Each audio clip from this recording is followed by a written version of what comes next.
Welcome back, Berzerkers. In this video, I'm going to trade the Model 3 for a Model S. We've got one of our subscribers who has a Model S, and he has never ridden in a Model 3 before. So we're going to swap for the day and see how the Model 3 Compact compares with Tesla's flagship vehicle. Mount up, Berzerkers. We're going to the battle. All right, Berzerkers, we are back. We're here with Matthew.marino. He's a real estate agent with Redfin. So we're going to be doing a test ride with him in the Model 3. We're going to be swapping so we can see how the Model S, the flagship vehicle, stacks up against the Model 3. You ready to do this? Let's do it. All right, Matt. Now, you have been driving a Tesla Model S for a while, so we don't have to do any orientation or anything like that. We just need to get you in the driver's seat. All righty, let's do it. Let's rock and roll. So this is a 2022, correct? Yep, this is a 2022 Model 3 long range. What's yours? Mine is a 2013 Model S with the 85 kilowatt battery pack. Gotcha. So no performance, just a base model, but it's done me well. Is it dual motor or single motor? It is single motor, rear wheel drive. So just one motor. So I've got this set right now in standard acceleration with the sports steering. Okay. So mine has the different steering modes, but not the different acceleration modes. Really? I did not know that. So I've got the standard, sport, and like casual for the steering, but the acceleration, no difference. And, feel free. I still get the Tesla smile. I still love it. I still love it. Yeah, it feels good. Definitely quicker than mine, for sure. Is it really? Oh yeah. Yeah, so this one's like a 4.2 0 to 60, right? Yes. Okay. So mine, I think, is like a 4.8. I'm thinking in that range. And you said earlier that you had already test driven a Model 3, but it was a standard range, and you test drove it a while back. Was it an SR Plus? It was an SR Plus. It was probably like a 2021. Gotcha. Yeah. At the time, it was like 40,000, and believe it or not, I actually got my 2013, the beginning of 2021, for 25 grand. No kidding. How'd you manage that one? Well, it had 100,000 miles, admittedly, but it's a Tesla. Yeah, I figured it's a Tesla. I'd roll the dice, and I plan on selling it when it reaches 200,000. Nice. Have you had any issues with it? Being a vehicle over 100,000 miles, usually they start falling apart. Just really changing the tires. I just changed the air filter, windshield wiper fluid, and that's pretty much it. I did have one, what do they call it? Whenever I went over bumps, you would hear kind of like a knocking noise in the front left. And so they had to replace some kind of part. That was like $1,000, but other than that, perfectly fine. So you heard it here from Matt, folks. The car's over 100,000 miles. He's had to do tires, windshield wiper fluid, and he had to have one part replaced for $1,000. Now, most ICE vehicles over 100,000 miles, we know they start having problems all over the place. Now, Matt, I have been told time and time again in my comments section by people who don't own Teslas, I have been told that once it hits 100,000 miles, you have to replace the battery. No. Did you have to replace your battery? No. In fact, I've put in 55,000 miles since I've owned the car on this car. Nice. So it has 155,000 miles. That's awesome.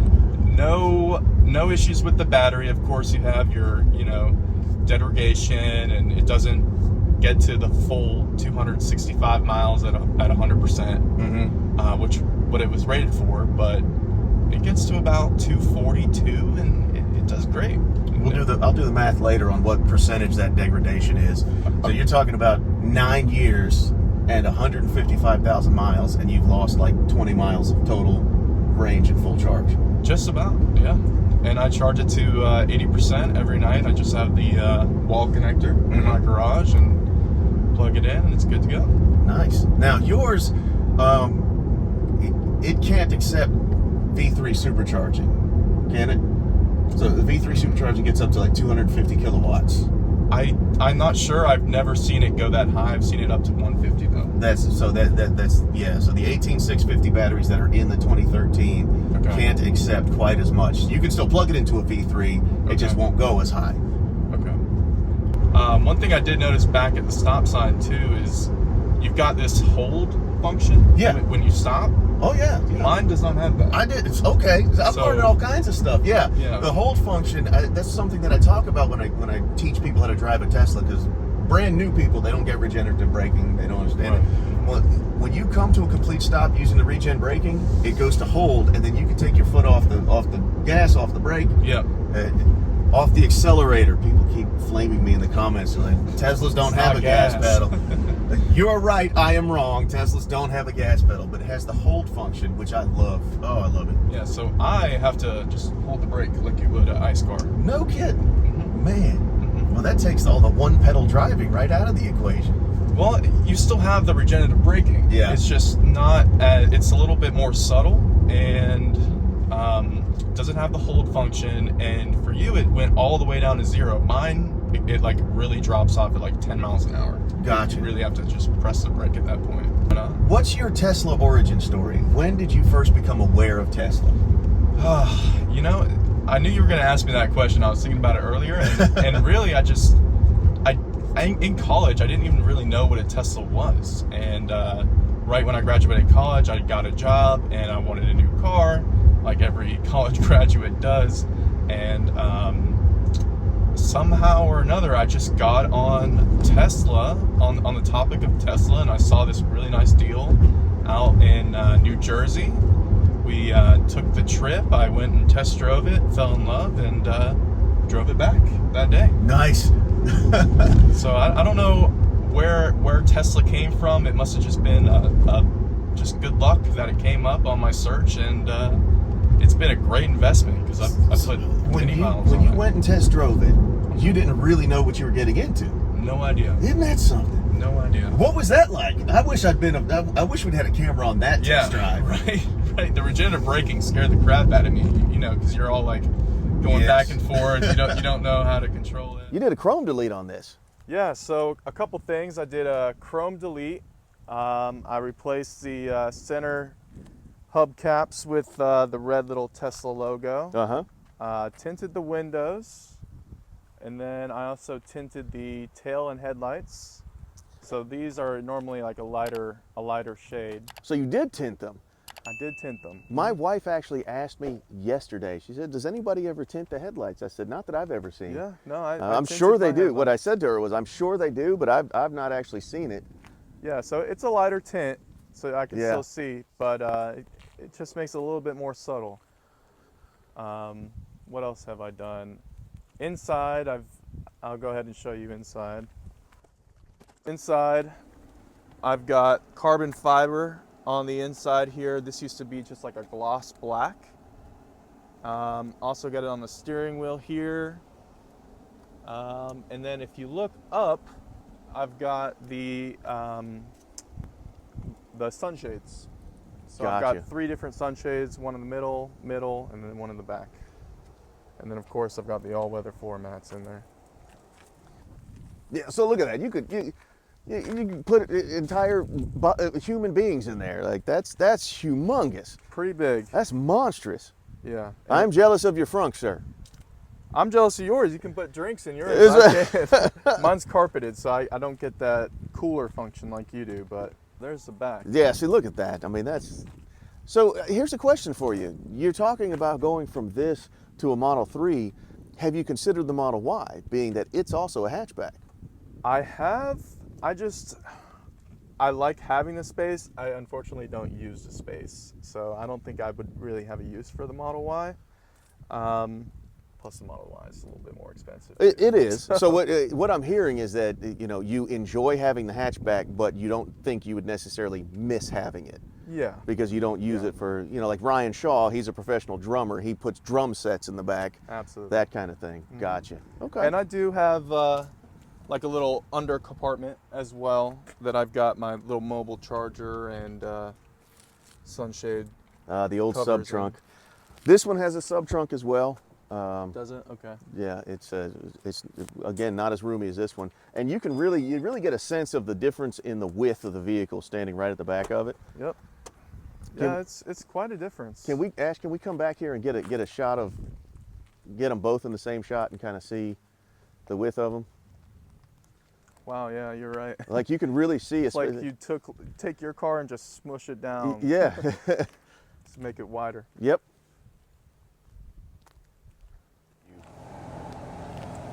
So off the bat, the steering wheel seriously is gigundo compared to the one in the Model 3. Yeah. The instrument cluster is much bigger than I thought it was going to be. I drove a Model X one time, a 2017 Model X, and from my memory, the instrument cluster on that one was shorter than this one is. But that's just my memory. I could be completely off. The Portrait is a very different experience. Absolutely. Yep. And this was what I was talking about with the little yacht flooring here. Yeah. It's just open. I'm not sure how I feel about it. Some days I like it, some days I don't, but I could see, like, you know, if you got something you need to put here, I'm going to throw my binder for the client right here or something like that. I could see that. The only thing is when you step on it, everything's going to the back and hitting this wall. Gotcha. You know, there's like no kind of placement for it. I'm with you. I can see an argument for both ways, but immediately I will start to miss the wireless charging pad. And then go ahead and put the blinker on. You'll see what I was talking about with the blinker. So that's not your blinker. That's your cruise control. Oh. So blinker is the one below that. Oh, okay. See how it kind of snaps into place? Yours kind of goes back. Because it's got the two settings. It's got the soft press. Well, mine does too. Yours does too. Look at that. So mine will just do the soft press to the 3 and just go away. I see. I've got a button for my glove box instead of you just have it on your screen. I've got a button for hazards. The 3 has a button for hazards as well. It's right here. Okay. Yeah. All right. This was all gloss black. I've got the regular, old school. vents. Yeah, AC vents. What else? I think that's it. So gloss black, like the piano black, like the fingerprint magnets. Yes. Yeah. Yeah, I wasn't a big fan. You've got your sunroof, so that'll open up. I've got this is all aftermarket, but it's sold by Tesla. Yeah. And it can even go, so that's one setting, and then it can even go just a little bit further. Wow. I would like to leave that open for the test drive, except for the fact that the wind noise will. That's fine. It'll get all in the microphones. So there's that. Look, it's got an animation on the screen. I love that. That's so Tesla.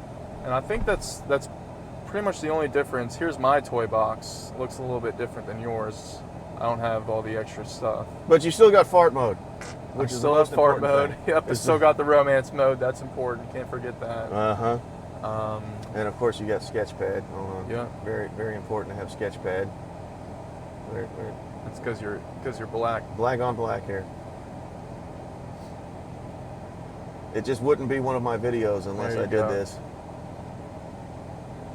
Got 155,000 miles. Got the backup camera. He's got 155,000 miles on this thing, and so far he's had to do one repair that costed about $1,000.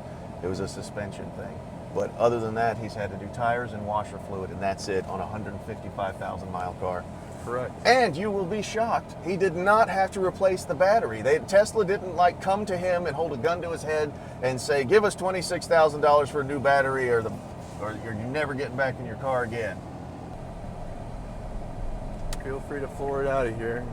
Get a taste of what it's like. It's not a performance, but she can get up and go. I'm sure she will. This is Tesla's flagship right here. This is the one that impressed everybody so much that Tesla became what it is today.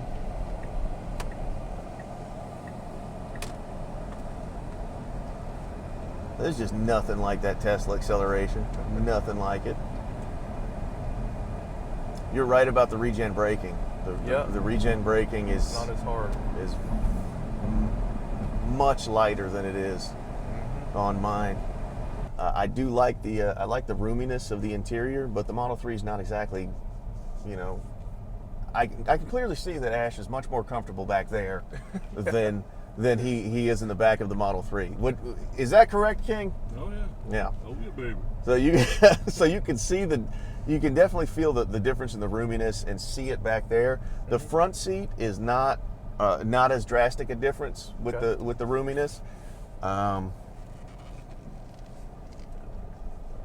But and again, I can see a use case argument to be made for this yacht seating that you're talking. Yacht flooring, is that what you said? Yeah, it's like yacht center console. Yacht center console. I can see an argument for that use case.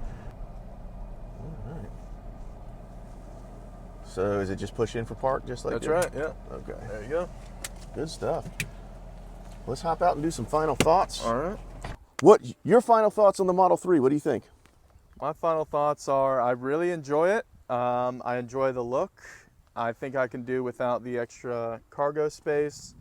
And man, that acceleration and autopilot are definitely something to be desired. It is pretty phenomenal. I absolutely. The autopilot makes road trips so stress-free, and I really enjoy that little touch of extra acceleration that you get out of this one. It being a dual motor and everything. Now, Matt is a subscriber who just hit us up in the comment section and wanted to do a test drive. Correct. If anybody watching, if you're in the area and if you want the same thing, we'd be glad to come to you and see if we can arrange something. Just let me know. Hit us up in the comments.